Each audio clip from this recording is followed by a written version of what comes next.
Hello, this is Dr. Eric Bricker, and thank you for watching AHealthcareZ. Today we're going to be discussing the cancer patient progression.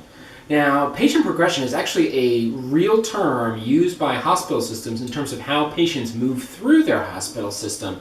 So that's why we're using it here. And cancer care is complicated, and it's often misunderstood. So this flowchart is complicated, but we're going to go through it slowly. Okay.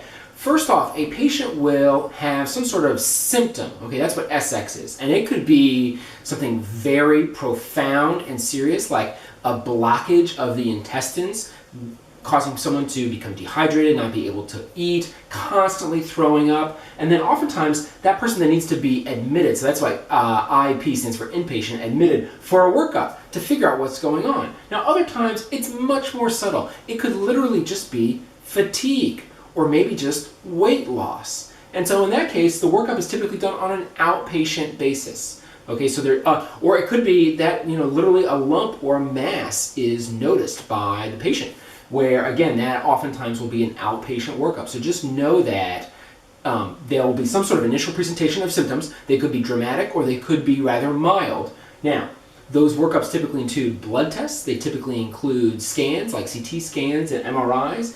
But ultimately, you cannot make a diagnosis of cancer until a biopsy is done. In other words, a piece of the tissue is removed from the body and it is examined by a pathologist. Oftentimes, they will use special stains for markers on the surface of the cells, and they will be given a diagnosis. Okay, so this is where the pathologists are really key because they're the ones that are actually making the diagnosis of this is breast cancer, this is colon cancer, this is lung cancer. So those diagnoses are not made based off of imaging, they're not made based off of lab tests, they're made off of the actual tissue.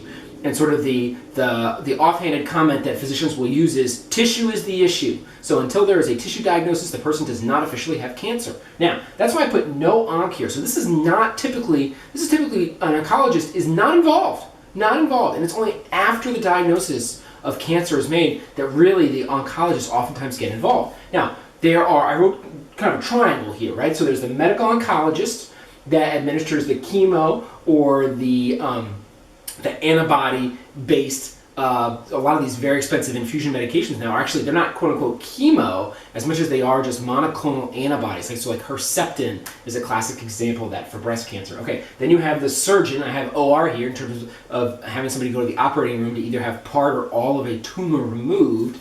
And then I have rad-onc for the radiation oncologist, and they're the ones that administer the RT or the radiation therapy. And so these are x-rays, but they're incredibly powerful x-rays that are used to zap a tumor or part of a tumor, okay? So I wrote 1, 2, and 3 here because what we're going to go through here are now several different types of cancers because depending upon the cancer, the person will either undergo all 3 of these types of interventions, maybe 1, maybe 2 of them. So it's important to know that it does have a lot of permutations and combinations here. So first off, let's start off with breast cancer because it's incredibly common, right? So oftentimes it depends upon the actual stage of the breast cancer, and it could involve 1 and or 2 and or 3. So it could really be any combination of these, where oftentimes the person might get surgery to start, then they might get radiation therapy, then they might get chemotherapy. So they kind of go in this order. Okay, in other situations, they might just get the surgery and the radiation. So we won't get into the details of what determines that, but just know depending upon the stage and the size of the cancer, there could be a different combination of these 3. Okay, next up, colon cancer. Again, very similar to breast cancer. It could be the chemo, it could be the surgery, it could be the radiation. And with colon cancer, it actually can be in various orders. So sometimes they'll actually give chemo before they do surgery, or sometimes they'll do radiation before surgery, but sometimes they'll do the surgery first and then they'll do these other things afterwards. Okay, so it really depends upon, again, the location and the stage of the colon cancer. Okay, next up, leukemia and lymphoma. The important thing to note here for leukemia and lymphoma is that it's only medical oncology. There's no surgery, right? Because this is where the blood cell creation in the bone marrow is what is cancerous. So they're actually referred to as quote-unquote liquid tumors because it's not actually a solid tumor, it's liquid, it's in the blood.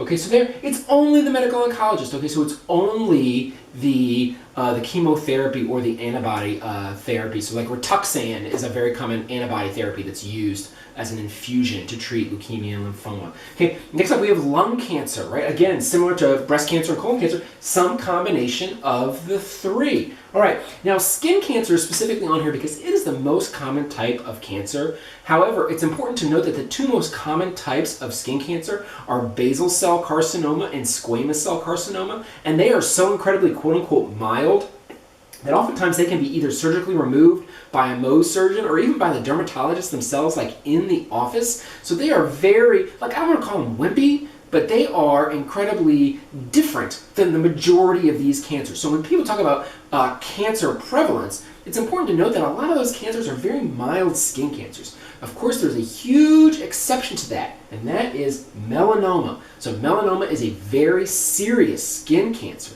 Now, and again, it involves 1 and 2. It can involve chemotherapy, antibody therapy, and then also surgery to remove the melanoma. And then last up, I put prostate cancer on here because it is, 1, both very common, and 2, it is almost solely run by the urologist, okay? So it's not the medical oncologist, it's not a surgeon, it's not a radiation oncologist. It's almost invariably, run by the urologist, okay? So this is where a person's like, well, I've got cancer, I should go to a cancer doctor. You actually would go to the urologist. Now, there can be some radiation treatments that use a radiation oncologist for the prostate, but it's just important to know that this one is sort of an exception in that they greatly rely on the urologist, okay? So that's obviously not all cancers, but you can see here that it is a very complicated flowchart. And hopefully, the person goes into remission, and then they have what's referred to as disease-free survival. But of course, that's not always the case. Sometimes there's a relapse, whether it be in the primary tumor location or metastasis where it spreads somewhere else in the body. And then you go through this whole process again. And so given the severity of cancer, given its great expense, given just the tragedy that it is for the individual and their family and how it affects the plan, I wanted to go over the complex patient flow today. And thank you for watching AHealthcareZ.